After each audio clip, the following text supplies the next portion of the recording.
소비 시장의 변화를 살펴보는 시간이죠. 트렌드 팔로우. 오늘은 또 어떤 흐름을 알게 될까요, 우리가? 서울대 소비트렌드 분석센터 한다혜 연구위원입니다. 안녕하세요. 안녕하세요. 사실 한류라는 표현은 굉장히 오래됐죠. 네, 맞습니다. 한 20여 년? 네. 그렇죠. 근데 최근에는 이 한류의 흐름이 뭔가 성격이라고 해야 될까요? 달라지고 있다고요. 네, 맞습니다. 전 세계적으로 사랑받는 이 K컬처가 이제 콘텐츠 영역을 넘어서 K-뷰티나 뭐 K-푸드로 확산되는 모양새가 굉장히 돋보이는데요. 사실 몇 년 전까지만 하더라도 우리는 해외 나갔을 때 Do you know 김치, 뭐 Do you know 강남스타일 이런 식으로 네, K컬처에 대해 알고 있는지 늘 질문을 했었습니다. 그런데 올해 들어서는 전 세계인들이 자발적으로 좀 K컬처를 찾아서 나서고 거기서 보았던 이 K-라이프 스타일로 관심이 굉장히 확산되는 그런 모양새를 보이고 있고요. 특히 틱톡이나 유튜브 등 각종 SNS에서 젊은 소비자들이 한류 관련된 콘텐츠를 제작하면서 인기에 불을 지폈다라는 분석을 할 수 있습니다. 적극적으로 이제 참여를 하는 거죠, 외국 사람들이. 특히 주목해야 할 점은요. 과거의 한류는 좀 아시아권을 중심으로 일어났었는데 최근에는 북미와 유럽에서 이 K 열풍이 나타나고 있다는 점입니다. 최근에 한국 찾는 이 주요 관광객층이 좀 변화하는 것도 같은 맥락인데요. 과거에는 중국과 일본 중심의 관광객이 좀 대다수였는데 최근에는 미국과 유럽의 한류 팬들이 이제 MZ 세대들이 많이 방문해주고 계시고요. 특히 북미 같은 경우는 한류 팬 자녀를 둔 가족 단위의 관광객들이 또 주류를 이루고 있습니다. 그래서 일각에서는 이를 한류 4.0이다. 한류 4.0 세대다 이런 식으로 분석을 하고 계십니다. 이제 다양한 콘텐츠를 넘어서 이제는 라이프 스타일 그 자체로 한류의 바람이 불어오고 있는 시기라는 뜻입니다. 그죠. 예전에는 한류 하면은 아유 그 어차피 아시아 사람들 비슷하게 생긴 사람들끼리만 좋아하는 거 아니야 이렇게 막 폄하하는 것도 좀 있었는데 이제는 뭐 북미, 유럽, 뭐 남미 어디 할 것 없이 뭐 동남아 지역도 마찬가지고 다들 인기가 똑같이 높은 것 같습니다. 또 최근에 화제가 되고 있는 게 있습니다. 이거 재미난 뭐라 해야 될까 밈이 되는 것 같기도 한데 김밥이 지금 상당히 인기라면서요. 네, 맞습니다. 미국에서 요즘 이 김밥이 품절 대란을 일으킬 정도로 엄청난 인기인데요. 이 미국 전역에 500여 개 정도의 매장을 둔 식료품 마트에서 파는 한 냉동 김밥 제품이 화제가 된 것입니다. 그 냉동 김밥인데 그 해동해서 이렇게 먹는 거죠? 네, 맞습니다. 지난달이죠. 이 8월 초에 판매를 시작했어요. 그런데 250톤 규모의 초도 물량이 한 달도 되지 않아서 전 매장에서 완판이 됐습니다. 250톤 규모의 초도 물량이. 네네. 이 김밥을 먹는 모습이 틱톡과 같은 SNS에서 급속도로 바이럴이 됐는데 먹어본 소비자들의 후기가 엄청 좋았기 때문입니다. 신기하다. 맛있다. 이렇게. 싸고 맛있는데 건강하고 간편하기까지 하네. 막 이런 식으로. 그렇죠. 그 안에 좋은 야채 다 들어있는데. 네네. 근데 과거에는 이 김밥이 코리안 스시나 라이스롤 같이 불렸었거든요. 아, 제대로 된 이름을 몰라서. 네. 근데 최근에는 그냥 킴밥 이렇게 불리면서 인기를 끈다는 점에서 차이가 있고요. 또 지난달에 또 다른 열풍이 분 것이 바로 화채입니다. 화채. 여름에 우리가 먹는 화채. 근데 한국계 인플루언서가 화채를 만들어 먹는 영상을 올리면서 퍼지기 시작했는데요.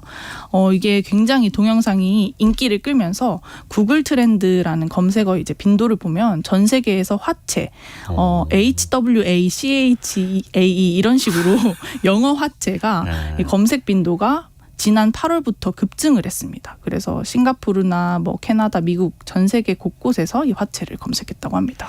이제는 Do you know 김치가 아니라 Do you know 김밥, Do you know 화채 이렇게 물어봐야겠네. 근데 사실 불닭볶음면 같은 매운 라면 같은 게 사실 이것도 거의 한 10년 전부터 일각에서 매운맛 챌린지 먹는 거 도전하면서 유행을 탔었잖아요. 근데 이번 열풍은 그때랑 비슷한 겁니까? 아니면 조금 달라지는 겁니까? 네, 조금 다르다고 볼 수 있는데 물론 기존에 인기 있던 이 K라면도 요즘 굉장히 인기를 끌고 있는 것은 사실이지만 최근에 달라진 점은요. 정말 우리가 흔히 일상에서 자주 먹는 메뉴들이 K푸드에 포함됐다는 점이 좀 많이 달라졌다고 볼 수 있습니다. 네, 요즘 한국 딸기가 세계적으로 우수성을 인정받고 있다는 사실 아시나요? 이 딸기 수출액이 2005년에서부터 2022년까지 이 사이에 13배 이상 증가했어요. 네, 원래 그동안 이 해외에서는 일본산 딸기를 많이 구매했었는데 최근에는 이 한국 딸기를 찾는 사람들이 엄청 늘고 있습니다. 해외에 나가셔서 딸기 한번 드셔보신 분들은 한국 딸기가 좀 맛있는 거였네 이렇게 생각하시는 분들 계셨을 거예요. 굉장히 상큼하고 달콤하면서 풍부한 과즙향이 한국산 딸기의 인기 비결이라고 할 수 있습니다. 특히 우리나라 딸기가 더 맛있다. 네네. 그리고 이 딸기가 왜 많이 팔리는지 아세요? 왜요? 저 호텔에서 일하시는 분한테 들었는데 사진 찍어서 올렸을 때 제일 예쁘게 나온대요. 색감도 그렇고 그렇네요. 모양도 그렇고 네. 그래서 더 같이 많이 팔린다. 오. 맛도 좋고 네. 비주얼도 좋고. 맞습니다. 요즘 한국 아이스크림도 인기가 심상치 않은데요. 아이스크림도요? 네, 이 메론 맛 아이스크림 다들 아실 텐데 이게 상반기에만 10억 개가 팔렸대요. SNS에서 인기를 일으켰는데 이 멜론 맛이라는 아이스크림 이 자체를 굉장히 신기하게 생각하는 외국 소비자들이 많았답니다. 그죠. 우리나라에서 이거 처음 나왔을 때도 되게 신기했어요. 맞아요. 네, 한번 먹어보고 싶다 이런 반응에 열풍이 불었는데요. SNS에서는 이걸 독특하게 변형시켜서 뭐 떡으로 만들어 먹거나 뭐 타피오카 펄로 만들어 먹거나 이런 콘텐츠도 인기를 끌면서 굉장히 열풍을 불고 있고요. 또 동남아시아 지역에서는 K치킨들이 굉장히 인기를 많이 끌어서 또 점포를 내고 있고 미국에서는 최근에 BTS 한 멤버가 이제 떡볶이를 먹었는데 이 떡볶이가 난리가 났었습니다. 사실 미국인들에게 이제 떡 식감이 좀 생소할 수 있잖아요. 그런데 최근에는 이제 일단 먹어보자 하는 경향이 굉장히 강해져서 요즘 미국 언론들에서는 이 한국 길거리 음식 수요가 급증하고 있다. 그래서 미국 내에 K푸드가 열풍이 불고 있다 하는 그런 재조명을 하기도 했습니다. 그렇죠. 이게 또 그 사진, 영상의 시대를 만나면서 더 빨리 또 유행을 타고 있는 거고. 네. 박미영 님이 김밥이 자기 이름을 찾았네요. 기쁩니다. 스시롤이라고 불릴 때 속상했었는데. 네, 맞아요. 그렇죠. 스시롤하고는 다르죠. 네. 김밥은 김밥이라고 외국인도 이제는 표현을 하고 있는 거고. 또 보면 외국에 한국 식당들도 많이 생기지 않았습니까? 네. 예전에는 그냥 한국 사람들이 많이 사는 그쵸. 코리안타운에 한국 식당이 많은 막 이런 거였었는데 최근의 트렌드는 어때요? 최근에는 이 코리아타운을 벗어났습니다. 그래서 핫한 핫플들 이런 데서 이제 미슐랭급 고급 한식 형태가 인기를 끌고 있다는 점이 과거와 달라진 점인데요. 이 뉴욕의 록펠러 센터라는 굉장히 랜드마크 같은 빌딩이 있는데 뉴욕에서 최고 식당들이 모였다 이런 평을 많이 받고 있습니다. 그런데 지난해 10월에 이 한식당이 오픈을 했는데 개점하자마자 뉴욕타임즈의 주목을 받았어요. 이 비하인드 스토리를 들어보니까 이 랜드마크 빌딩들이 코로나 기간 중에 다 리노베이션을 진행했대요.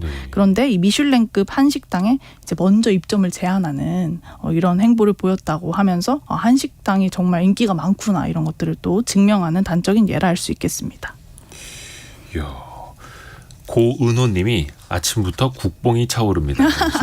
이게 사실 그냥 우리나라에서 느끼는 그냥 우리 거 좋아 보인다가 아니라 이제 데이터로 나타나고 있고 관련된 기업들의 아이스크림도 그렇고 라면 수출도 그렇고 실적이 엄청 잘 나옵니다. 맞아요. 그래서 그 기업들 주가도 많이 올랐어요. 네. 미용 화장품이 사실은 K푸드보다 K뷰티가 더 먼저 해외에서 좀 흥행을 했었잖아요. 네네. 이것도 트렌드가 좀 바뀌고 있나요? 어때요? 네, 바뀌고 있습니다. 그 몇 년 전까지만 하더라도 K뷰티 하면 중국이나 일본에서 인기를 누렸고 또 마스크팩이나 색조 화장품 같이 특정한 아이템을 중심으로 인기를 누렸었는데 최근에는 미국에서 이 K뷰티를 굉장히 주목하고 있고 특정 아이템보다는 그 스타일, K-스타일 그 자체가 인기가 되는 추세로 많이 바뀌었습니다. 특히 이 K-팝 여자 아이돌 스타일링이 인기를 끌고 있는데 한마디로 이제 한국식 화장법을 따라하는 그런 트렌드가 자리를 잡았고요.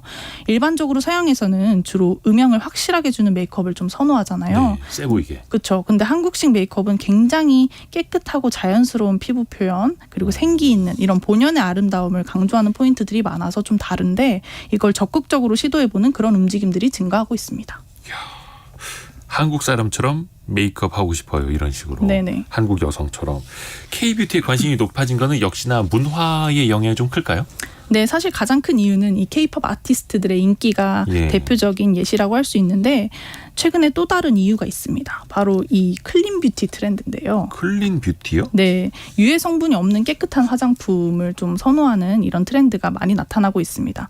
이 코로나 이후에 전 세계인들이 건강과 환경에 좀 관심을 가지면서 이 클린 뷰티가 열풍을 불고 있는데 한국 화장품 같은 경우는 좀 원료나 성분을 좀 중시하는 소비자들이 많아서 더 깨끗하다 이런 인식이 또 있어요. 실제로 최근에 이제 관광객이 많아지면서 화장품 1번가 명동이 다시 좀 부활을 하고 있죠. 그렇더라고요. 네. 근데 신기한 점은 이 명동에서 현재 외국인에게 인기 있는 K뷰티 상품 10위 랭킹 중에 9개가 중소 중견기업 제품이라는 것입니다. 대표적인 사례로 쌀로 만든 선크림이 굉장히 인기예요. 네. 국내에서는 사실 이름도 생소한 K뷰티 브랜드에서 출시한 것이죠. 근데 이 미국에서는 K뷰티에 관심 좀 있다는 사람이면 무조건 들어봤을 정도로 이 한방 스킨케어 브랜드로 굉장히 인기를 끌고 있습니다. 한방도 그렇고 제품 종류도 그렇고요. 네. 앞으로 이 한류의 흐름이 어떻게 어디까지 전개될까 좀 전망도 마지막으로 해볼까요? 네, 최근 K 열풍은 좀 인위적으로 알리려고 하지 않아도 해외에서 자연스럽게 한국 문화에 호기심과 관심을 갖는 단계로 나아가고 있다는 점에서 과거와 좀 많이 달라졌다고 할 수 있습니다. 좀 뿌듯하기도 하고요. 네, 개인적인 바람을 담아서 이 K 열풍이 좀 꾸준히 이어졌으면 좋겠고 국내 관광객들이 코로나 끝나고 좀 더 많이 유입되어서 시장 활성화에도 좀 큰 도움을 줄 수 있으리라 기대가 됩니다. 앞으로의 기추가 더욱 주목된다 할 수 있습니다. 계속해서 발전하는 K뷰티, K컬처 기대해 보겠습니다. 한다혜 연구위원 수고 많으셨습니다. 고맙습니다. 감사합니다. 2부에서는요. 여러분이 많이 또 기다리시는 시간 역사 커뮤니케이터 이한 작가와 함께 타임머신 타고 조선시대로 떠나가 보겠습니다. 어마어마한 이제 거부, 갑부 이야기 함께 나눠볼게요. 잠시 뉴스 듣고 10시 5분에 금방 다시 만나시죠.